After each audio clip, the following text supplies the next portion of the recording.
This is a framework to be able to, in a way, diagnose for ourselves and for other people where we are in our stages of development. It's a way to look at where we are, what's about to happen next, where we're maybe stuck, why we're stuck, how to get unstuck.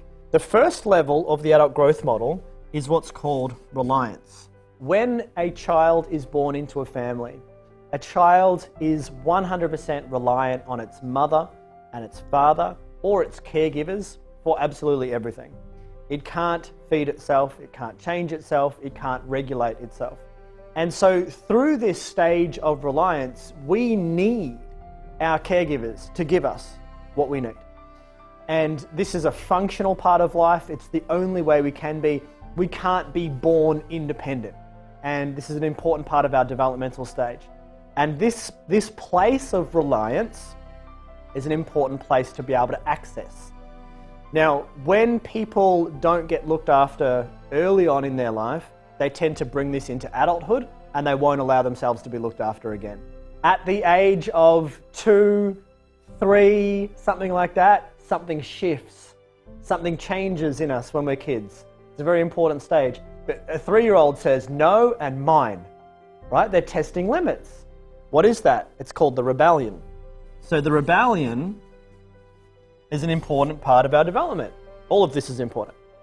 So we were in reliance and then we moved into rebellion and we started to try rebellion out and we said, no, the rebellion in our psychology is a healthy separation. It's when we start to separate. We go from being we, right? We were in a partnership and now we're I. We're separate. And we want that separation. Now, if that separation wasn't encouraged inside our families, because it's not always encouraged, sometimes we might want to stay in rebellion. And that's where you see people stay in rebellion up until you might have someone who's 50 who's in rebellion. You might literally have a 50-year-old who's stuck in 3-year-old rebellion.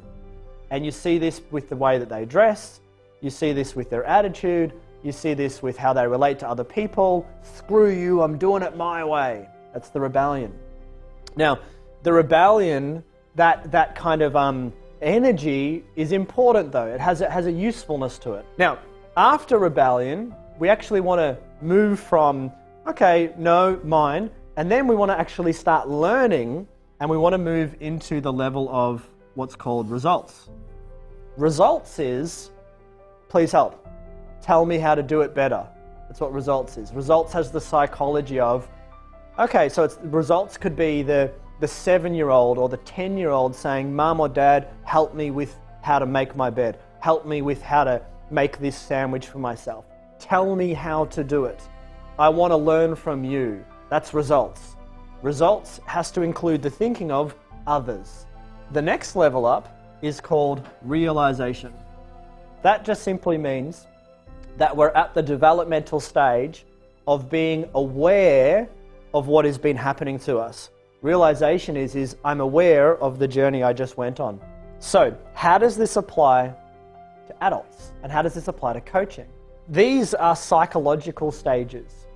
But the interesting thing is they're not actually dependent on physical age. So we can be in these psychological stages at any age and we can regress.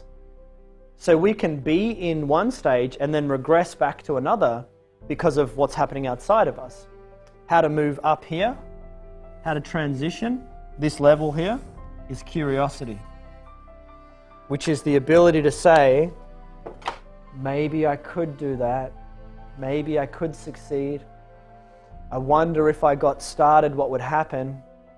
I wonder, it's thinking like that, I wonder what would change. The rebellion energy can be harnessed. It can be used. What do I mean by that? Well, the rebellion energy is an energy of, I'm done with the problem that I've had. I want to move away from it. I'm going to rebel against that problem and I'm going to repel myself into more success. Before I became a coach, one of the things that I was rebelling against is I was looking around at friends and family, and I noticed that people were okay, but no one was really happy. And what I mean by that is no one really Like, no one woke up and said, I can't wait to go to work. That was not a conversation, anyone that I knew. And I wanted to get out of the 9-to-5 grind, right? So I rebelled against the 9-to-5 grind. So I used my pushing away energy to propel me to, I need to find something else. Now, in the beginning, I didn't know that coaching was a thing. I went to the Mind, Body, Spirit Festival on my own. It was my first step forward at doing anything like this. And I went to a workshop called Keeping Your Love Tank Full. But I was looking for something that wasn't what I was noticing. I went to the workshop. I learned about the importance of loving yourself. And I thought, holy crap, this is a great insight. I never thought about it. So when we move away from what we don't want, it can propel us into what we do want.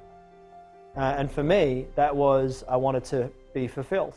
I wanted to have a feeling of, I like what I do. And obviously now I do. And I found that through coaching.